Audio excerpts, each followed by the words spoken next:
refuse to lose. I'm built to win. Apply myself, I filled it in. No time for the doubt, they counted me out, I'm getting it in. Yeah. No time for no loss, I'm paying the cost, I'm in it to win. Yeah. Refuse. Mine, it can't be diffused. If you ain't thinking the same, then we playing by different rules. You can't see the vision, we living at different views. Until we complete the mission, keep getting up, never snooze. I walked a mile in my shoes, had the mind of a fool, chasing diamonds and jewels. Trust me, I was confused. Started minding my business and used my mind as a tool. Ended up finding my purpose and found the time to get to it. They told me I couldn't do it, they told me I couldn't make it. They sold it, could never break it. That's sadly mistaken. I need a piece of the pie, I want it so bad I can taste it. They told me like Toby, keep on running toes, they gon' take them. Refuse to lose, built to win. Apply myself, I filled it in. No time for the doubt, they counted me out, I'm getting it in. Yeah. No time for no loss, I pay for the cost, I'm winning to win. Yeah. Refuse to lose, I'm built to win. Apply myself, I filled it in. No time for the doubt, they counted me out, I'm getting it in. Yeah. No time for no loss, I'm paying the cost, I'm in it to win. Yeah. Refuse.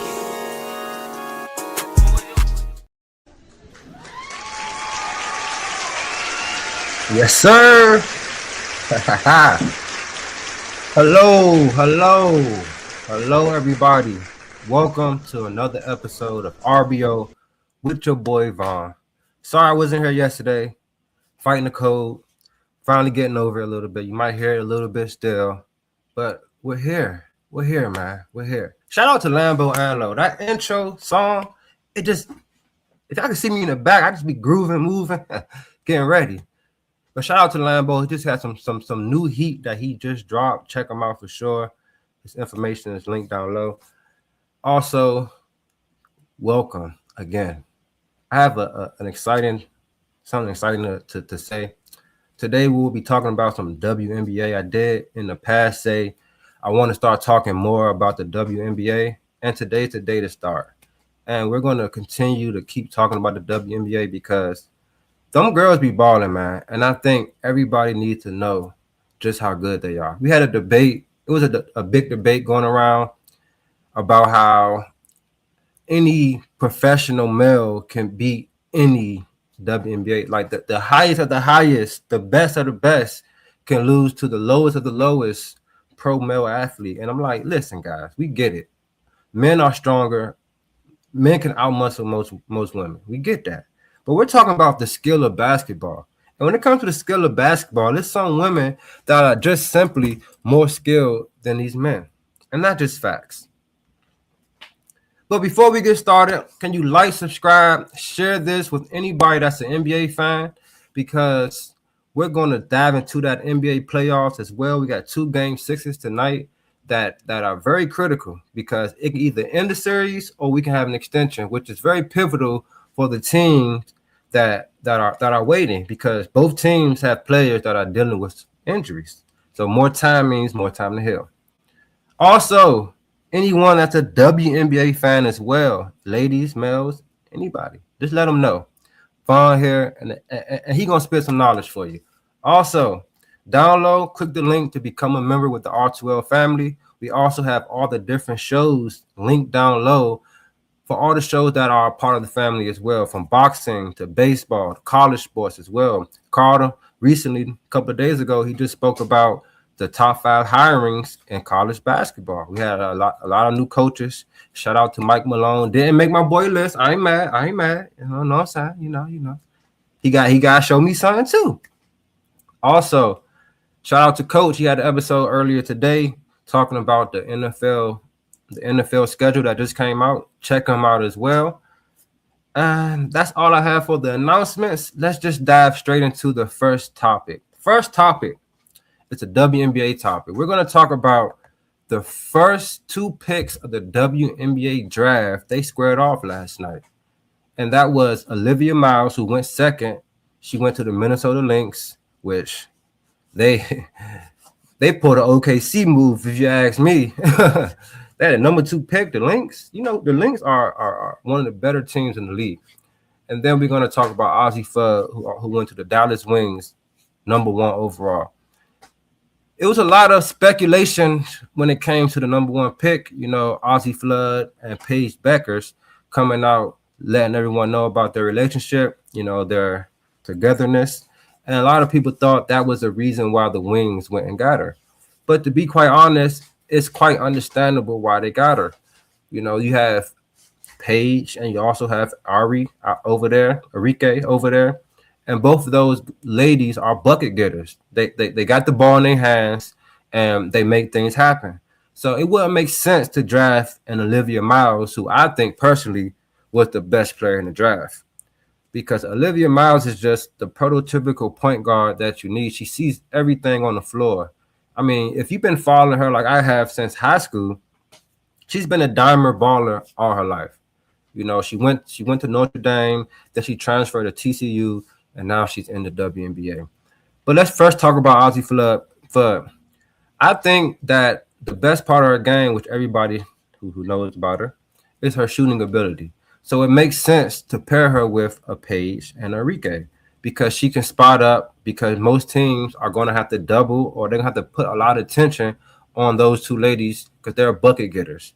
So having her out there on the floor would just space the floor out, and it would give her opportunity just to make it rain.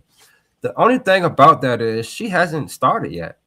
As a number one pick, you would think that she would start, which brings a lot of question to the pick. Like, okay, I did notice, they picked up two veteran bigs, 6'4", in the off season. So maybe they didn't want to go pick a Lauren Betts who's 6'7" and it's just a bucket around the rim, and she can hit a little jumper. Or the young lady that came out of, I think she played in Spain.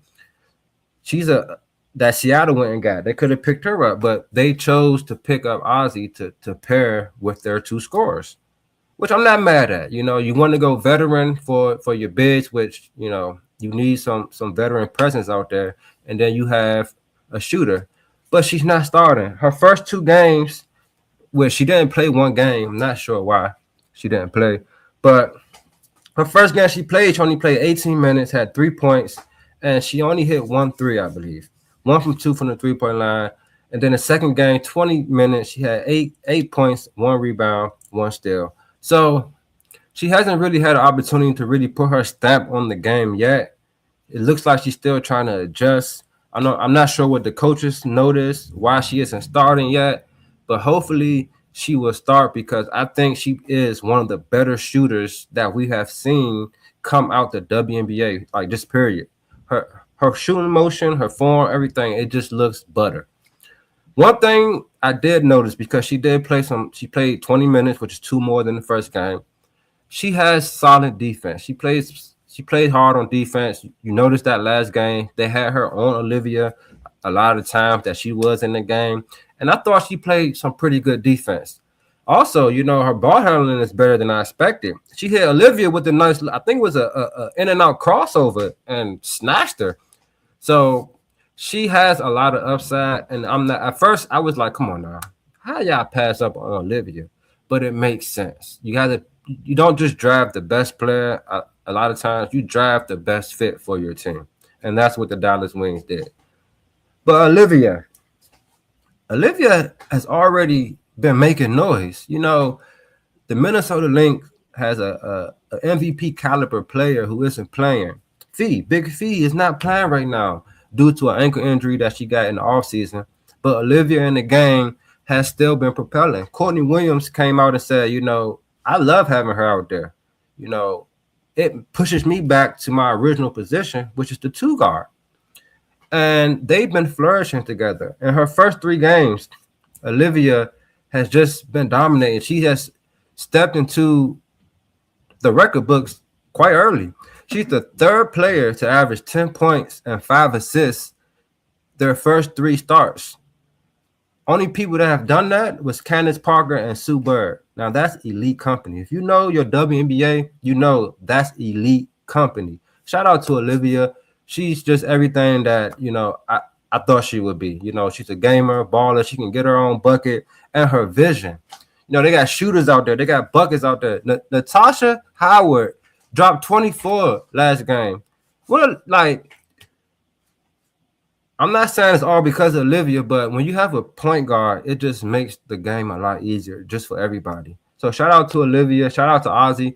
You know, they're both having two different starts to their careers, but I got faith in Ozzy. I think she will figure it out. She will find her way to get more minutes on the floor, whether it be, I'm not wishing injury on nobody, but you know, the injury or something happen and she gets pushed into the starting lineup and makes the most of that, or she just keeps getting better and better and just finally makes her way there. So shout out to both of the ladies, the top two picks. I think they both are balling. And just shout out to the WNBA, man. I love watching the ladies play. I just think they play the game a little like, you know, it's not all about just athleticism and things of that nature. You know, you have to have some skill. You have to have some IQ out there. And I love watching their game. So shout out to the ladies, man. So all right, let's move on to the next topic, and we're gonna talk about the Cavs and the Pistons game 6. Now, last game, the Cavs stole that game, if you ask me. Pistons were up late, you know. Tobias Harris hit the three, hit him with the bang bang, you know, the fake mellow, and they didn't score after that. Now, in my opinion, the reason for that is K was just tired. K was just tired, bro. The dude played almost 50 minutes that game, you know, and I feel like without him having help, no one to really relieve him, you know, Dennis Jenkins, shout out to him. The kid's he's doing his thing. He's doing it. I think he got converted as a two-way player. So come on, man. You got guys like Jalen Duren out there, and shout out to Kenya Martin. I heard a video about. He said, you know, you're young and you're still trying to figure out your game, which is true. But the effort gotta be there. You gotta play hard, bro. You're the big man on the court, man. You can't have Paul Reed out there out producing you in less minutes. You can't. Like you gotta go hard at the end of the day. You know, you gotta rebound. If you can't score, at least get 10, 12 rebounds a game, 3 blocks. Give me some effort. You leaving Cade out there to dry. And if I'm a Pistons fan, you are literally the reason why we're not winning. Quite literally. You're the reason. Because if you dominated that last game, y'all would have won that game easily. Cade is clearly, in my opinion, I think he's the best player on the court, you know. Now, him having to do so much by himself, he does turn the ball over a lot. He does try to overcompensate at times, and that leads to bad decisions, bad shot taker. And I think he gets fatigued a lot. This game, he allowed Max Strus to get up in his bushes. I'm calling it what it is. He did drop 39, you know, but he let Max Strus get up in his bushes. Max Strus plucked him in OT, and I mean that was unacceptable, Cade. You can't have that happening, bro. So in OT, Cade only shot the ball 2 times, finishing with 2 points, and he had 1 turnover.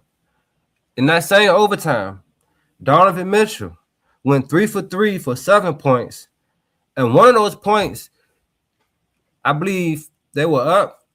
They were down 1. No, they were down 2. They were down 2. He hit the 3, put him up 2. And then Max Strus plucked Cade, and then he got another bucket off the fast break. So the Detroit Pistons, you know, me personally, I don't think they win tonight.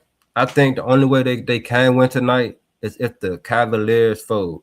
You know, if the James Harden that everybody's saying, you know, they don't trust him in the playoffs. If that guy shows up and he just flats out don't show up, they got a shot.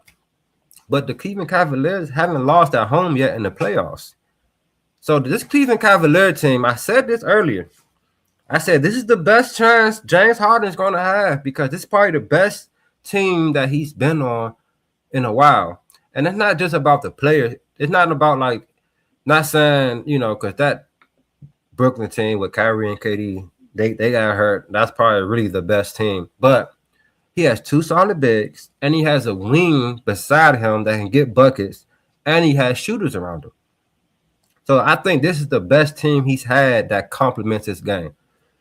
Now, shout out to the network. I want to give a shout out to a show, Unfazed, with my bro Joe and AJ. You know, I watch a little bit of everybody's show. I try to catch. I sometimes I can't catch the whole thing, but I do what I can. You know what I'm saying? And on there, my boy AJ said he don't think nobody can see the Knicks. I disagree.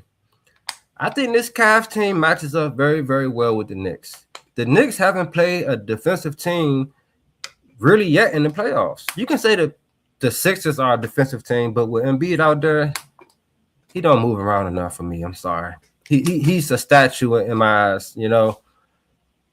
The Cavs had to play Toronto and the Pistons. Both of those teams are better defensive teams than the Hawks and the Sixers, in my opinion. So I think that is going to be what my boy Bibby would say, a bloodbath. And I can't wait to see it. You know, that's if Harden don't Harden tonight. But as far as the Pistons, hey, man, y'all got to give my boy some help. Jaden Dern, you need to go sit yourself in a corner, look in the mirror, figure out what's going on with yourself, because this is unacceptable, bro. I got a lot of respect for you. You know, you a young cat still, so you can bounce back from this. But if you don't start tonight by bringing that effort and that fire, this offseason, you better take a long look in the mirror. Call Shaq up and say, Shaq, what I need to do. Because that's unacceptable, bro. But shout out again to Dennis Jenkins. He really earned my respect. I like his grit that he plays with, and he doesn't back down, man. That's one thing. Another player though, Asar Thompson. Love Asar Thompson. One of the better defenders that we probably gonna ever see in this game. The dude is just defensively, he can't do no wrong. But offensively, you gotta be able to do something out there, bro. That can be, you know, a little bit of coaching as well, because in my opinion, you know, you got to be able to bring the best out of your players. Asar Thompson, it's not like he can't do nothing on offense. He just can't really shoot. He can attack the basket. He can get some buckets going to the rim. You know, he's very athletic, just like his brother. And if you have sets that can allow him to do that, then maybe he can, you know, do a little more on the offensive end. I don't expect much more from Tobias Harris. I think Tobias Harris has played well enough this playoffs for them to win. He's not the reason they're not winning, in my opinion. Really quick, I wanted to put up the box score right quick from the last game. James Harden with the 30-piece. Evan Mobley. Shout out to Evan Mobley. You know, they had he had a reporter. He was talking to a reporter, and they showed he had a long gash on his face. Hey, he going to war out there. That's what I like to see from Evan Mobley. Evan Mobley stepped up big time for me these last two games. He hit that three at the end, and he just makes good decisions. You know, he's not just out there just to be out there. You know, at times, especially in the first two games, I felt like he was just out there. He's been inserting himself on the offensive side and the defensive side. And this shows in the play. Last game, he had 19, 8, and 8. I mean, come on now. Your big man getting 19, 8, and 8, and he had 3 blocks and 1 steal. He just stuffs the stat sheet. Shout out to him, and shout out to James Harden, and also Donovan Mitchell for sealing the deal. And we got to give a huge shout out to Dean Wade and Max Strus. Max Strus played some good defense at the end. I can't even lie about that. But also, Cade, when it comes down to the nitty-gritty, when y'all up, you got to control the pace of the game. You can't trust everybody on the moments. You just can't. I know you're that guy that's a point guard. You're that guy that, you know what I'm saying, likes to get everybody involved. But sometimes it's Cade time. We're going to get this shot at this moment because this is what it's called for. All right? Shout out to that, though. Got a couple comments. Hello. Appreciate you for being on, for sure. We're going to slide on to the next game, the final game of the night, and that's the Timberwolves versus the Spurs. Man, I know everybody love them some Wemby right now. I like Wemby game too. You know the best thing I like about Wemby though? I like his competitiveness. I think that he is one of the most competitive players we've had in this game. And it's so beautiful that he's going against Ant-Man because he's also cut from the same cloth. I mean, you're getting some great basketball here between those two guys. Despite I said Ant-Bone, that's my boy. Ant-Man being hobbled out there. You know, he doesn't look hobbled, but come on, man. There's a couple times Ant be going to the cup, you like, why you ain't try to flush that? We know why. But the Spurs last game pretty much kind of dominated, you know, from the jump. And I think it's the reason why was they allow Wemby to set the tone. And when I say allow Wemby to set the tone, is they let him go one-on-one with Rudy Gobert. Rudy Gobert. Come on, man. When you watch the game, every time Ant-Man touched the ball, he had two Spurs on him. They was blitzing Ant-Man. He was before he even got to the three-point line. They showing that they about to blitz. It was times when they showing they about to blitz.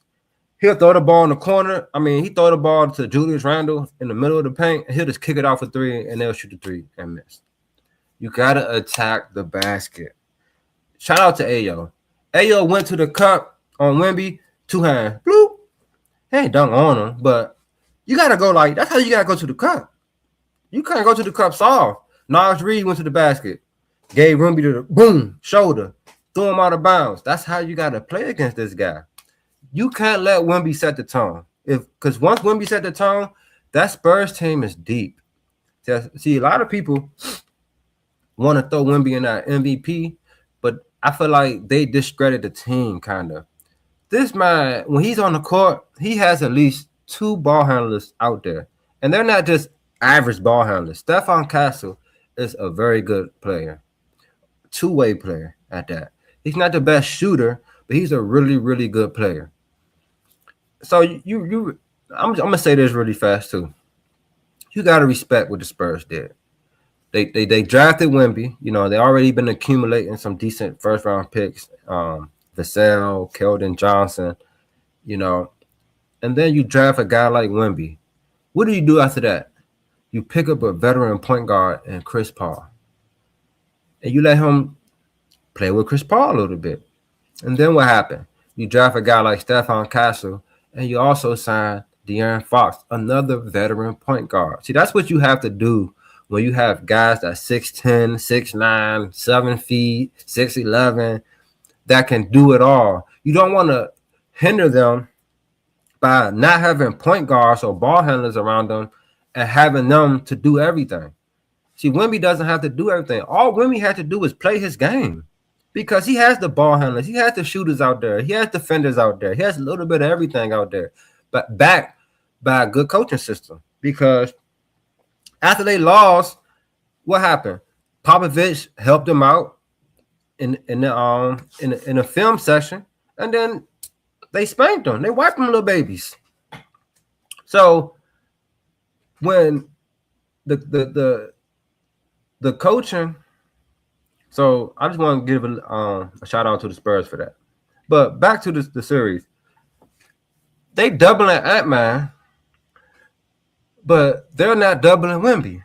Wemby at the top of the key. I don't know if you watch the game, I'm pretty sure you remember this early in the game.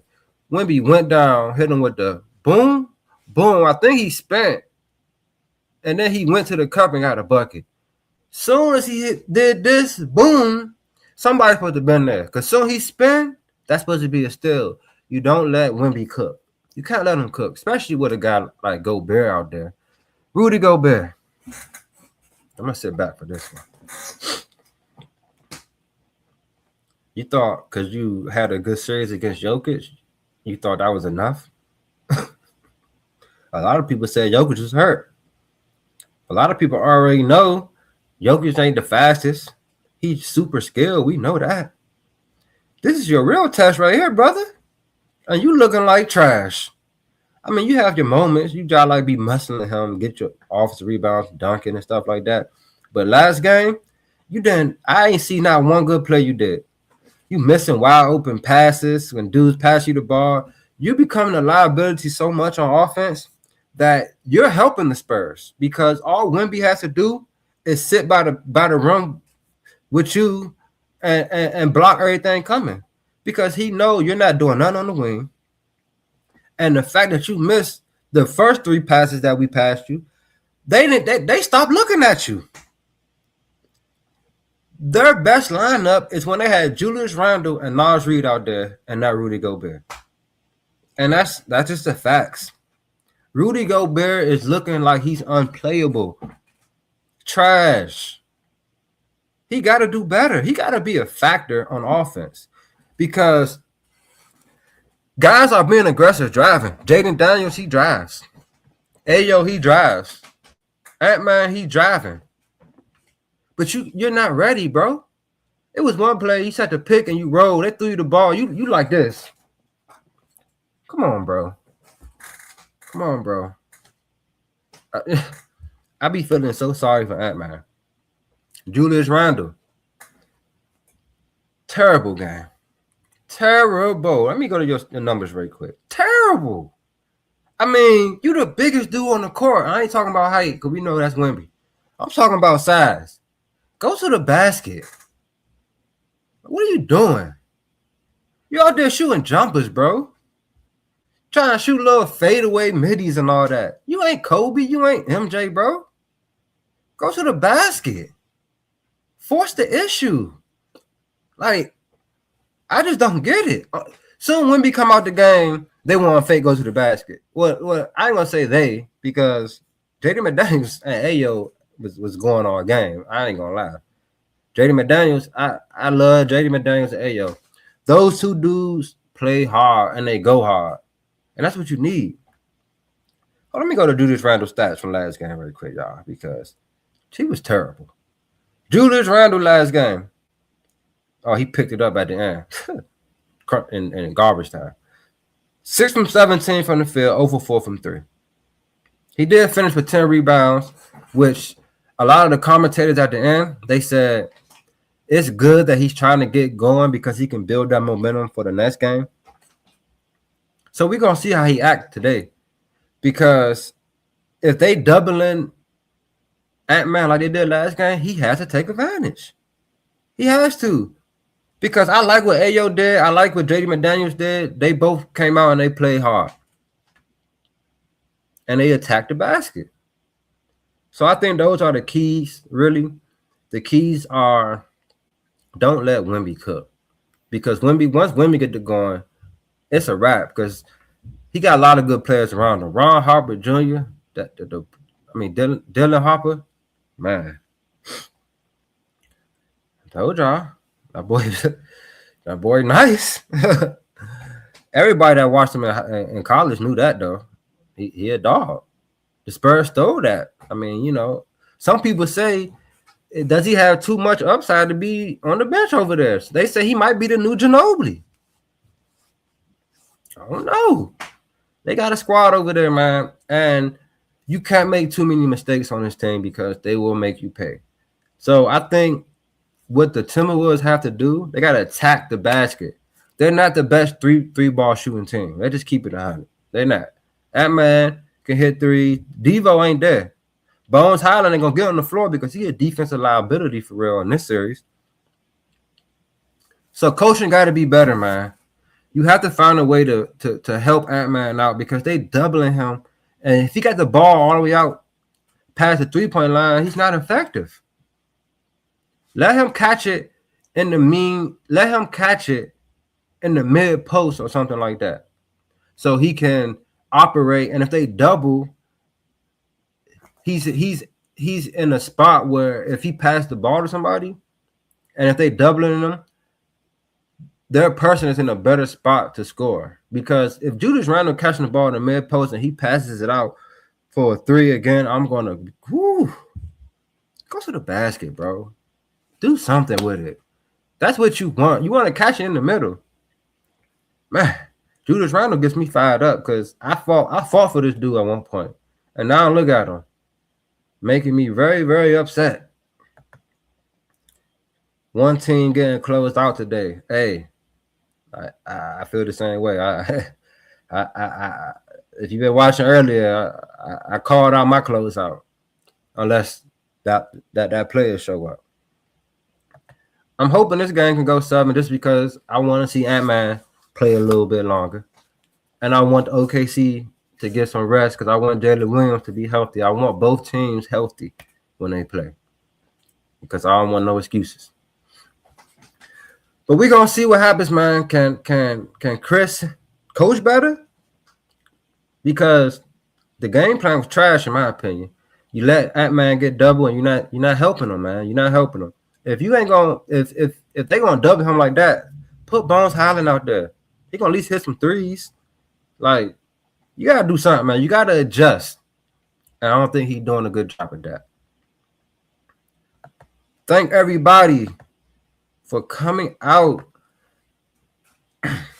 and being with your boy. It was a wonderful show. Make sure you like, subscribe, share this, become a member. I will be back because real ballers, they always gonna ball.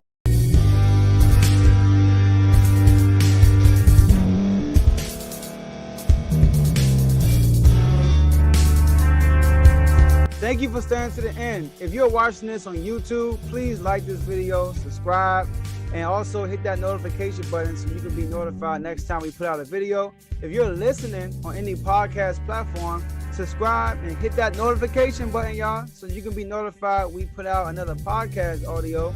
And last but not least, hit that share button. No matter what you're listening to or watching it, hit that share button and send it to somebody that you know that would love to watch this episode you just listened to. So once again, thank you for staying to the end, and we'll see y'all in the next episode.